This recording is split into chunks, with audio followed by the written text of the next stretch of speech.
ஏசாயா 28:11 இஸ்ரவேல் மக்கள் கடவுளின் வார்த்தைக்கு கீழ்ப்படியாததால் அவர்களுக்கு புரியாத அந்நிய பாஷையை பேசும் அசிரியர்களைக் கொண்டு கடவுள் அவர்களைத் தண்டிப்பார் என்று கூறும் தீர்க்கதரிசனம் ஆகும்.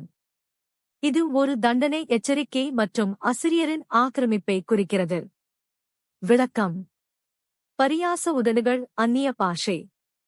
இஸ்ரவேல் மக்கள் தங்களுக்கு புரியாத, கேலி செய்வது போன்ற மொழியை பேசும் அந்நிய தேசத்தாரால் அசிரியர்கள் கைப்பற்றப்படுவார்கள். பின்னணி: ஏசாயா 28 தேவனுடைய மக்களுக்கு எச்சரிக்கை விடுக்கப்படுகிறது. அவர்கள் தீர்க்கதரிசிகளின் எச்சரிக்கைகளை கேட்க மறுத்து தந்திரங்களையும் பொய்யையும் நம்பினர்.